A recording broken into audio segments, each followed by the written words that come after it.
Hey guys, welcome to the Liberal Hive Mind, a channel solely focused on exposing the abundant hypocrisy of the left. Well, of course, we got another week. Therefore, it's another mountain of Democrat lies, another day, another fake narrative, more Democrat duplicity meant to lead the public astray for political purposes. And of course, once again, this time, it's not just coming from some random internet libtard. No, it's yet again another top sitting Democrat official. Just the other day it was Dan Goldman, right? And well, today it's Joaquin Castro. These people cannot help themselves. They lie, distort, deliberately misframe everything to turn reality upside down because, of course, without the lies, their pathetic little power-grabbing narratives collapse. And so let's do what we always do. Let's tackle the latest examples of malicious Democrat disinformation. More proof that these people will twist absolutely everything and anything to shield themselves from scrutiny, to protect the chaos that they've created, to defend criminals, to attack the people who are trying to undo the damage that they have caused. Let me show you guys exactly what's going on. We got some stuff to get into, so let's roll the tape.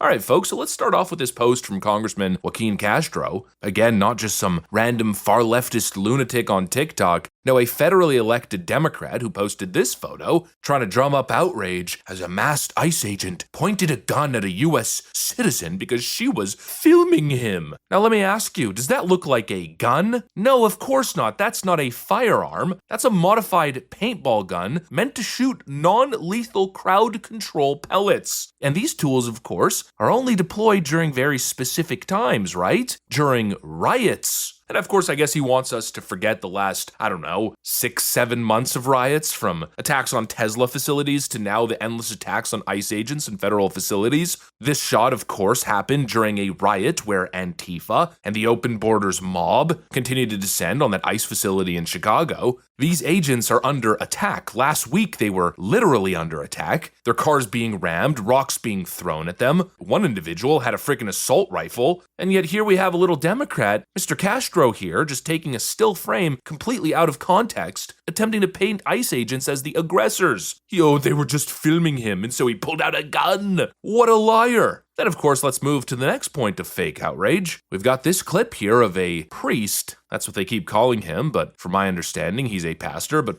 semantics aside, more importantly, this guy got shot in the head with a pepper ball.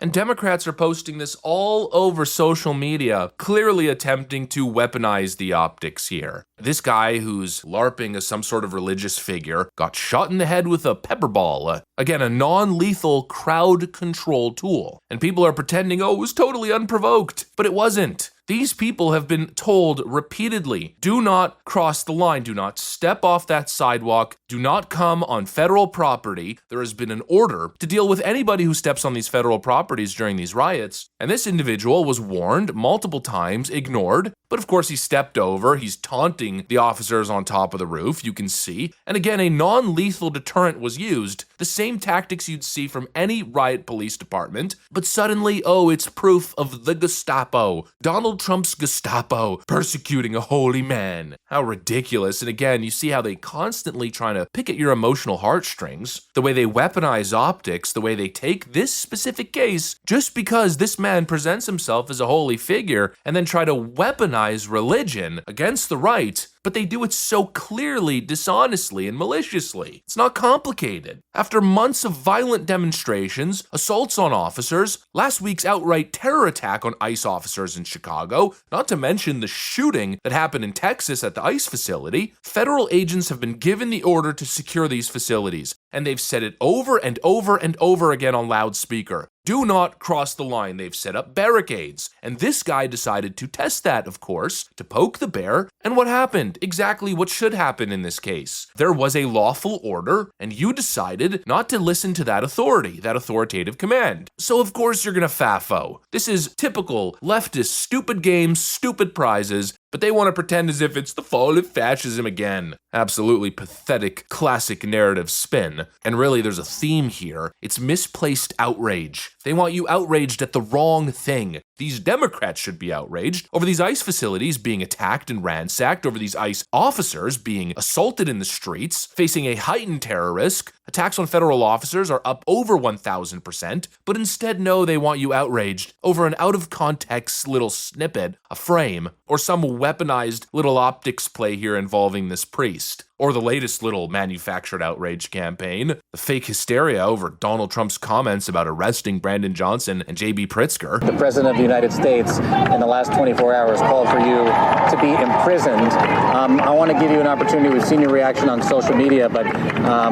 want to hear what you have to say back to the President of the United States. Well, let's start with the idea that this is a convicted felon. I mean, think about that, who is threatening to jail me. I got to say, this guy's unhinged. He's insecure. He's a wannabe dictator. And there's one thing I really want to say to Donald Trump. If you come for my people, you come through me. So come and get me. Then come all the Democrats. We got Massachusetts Governor Maura Haley hitting us with her pearl-clutching response. Never in history of our great country has a president threatened to jail a governor for disagreeing with him. For disagreeing with him, you say? These people are so dishonest. Spare me this nonsense, please. J.B. Pritzker and Brandon Johnson have been harboring criminals, illegal aliens. They've defied law enforcement. They've outright endangered federal agents. There was a literal terrorist ambush on ICE officers just last week, and we covered the leaked directive and police communications where Chicago PD was ordered to stand down. The call came from the tippy top in Chicago leadership. They refused to assist officers who were under attack. All of those actions could easily be viewed as obstruction of justice, defiance of federal law, and so Donald Trump's righteous call for accountability is now threatening to jail a governor for, quote, disagreeing with him. Again, misplaced outrage. The outrage should be at J.B. Pritzker and Brandon Johnson, who are both right now probably the biggest clowns in Democrat politics, but instead, Orange Man bad. Democrats clearly don't care about the law. All they care about is optics. And of course, continuing with this trend of misplaced outrage, you'll see it all over social media. You got the president doing the right thing, tackling crime, and then you've got Chicago leadership acting in defiance, but these Democrats, they're outraged over Donald Trump's invasion. Donald Trump is invading Illinois. He's ordered hundreds of troops to be sent in from Texas without our consent or coordination. We are fighting back with everything we have, and we've already filed lawsuits against him. But I want to make this crystal clear.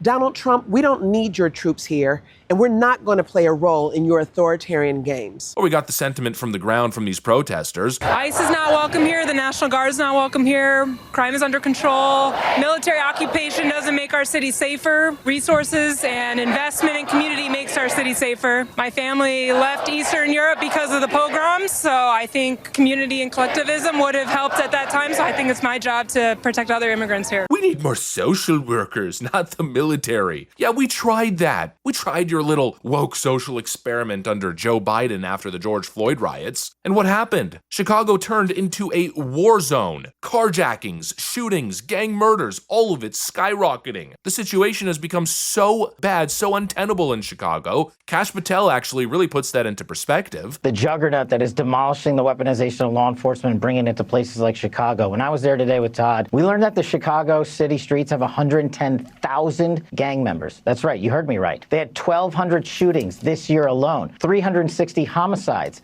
When politicians choose to side with those metrics and not their citizenry, thank God we have President Trump and this Department of Justice and this FBI going in there and crushing violent crime. And President Trump sent us into these cities quietly to set the stage, to set up for the National Guard, to see the success that we saw in Washington, D.C., in Memphis. The FBI has been leading the charge in every single one of these streets because we know how to gather ground level intelligence and we know how to put handcuffs on the bad guys, and we know that we have the backing of this administration. And most importantly, the agents at the FBI know that they have the backing of the American people and their government. An estimated 5% of Chicago's population are active or affiliated gang members. That's over 100,000 people tied to organized organized crime, drug trafficking, cartel operations. And these idiots are outraged by Donald Trump wanting to do something about it. Insanity. It's complete insanity. Disinformation, victim blaming, but most importantly, moral inversion. They'd rather invent hoaxes about ICE agents pointing guns at innocent people, innocent women. They'd rather defend the trespassing rioters. They'd rather clutch their pearls about Trump demanding accountability, going after Democrat leaders who are literally defending and sheltering criminals. And of course, they'd rather call enforcement of the law orange man bad authoritarianism. These people enable lawlessness at every turn. And I believe at this point, it's not just political interest, it's not just hypocrisy, it's malice. How else can you describe it? Oh, we're the bleeding heart liberals. No, you people are causing untold damage. And it's kind of hard to maintain this aura of moral superiority when all you do is lie. And you lie in the most malicious manner. You lie in ways that protect criminals. You people are out of your damn minds. And again, I just hope people can see it, because it's so damn clear.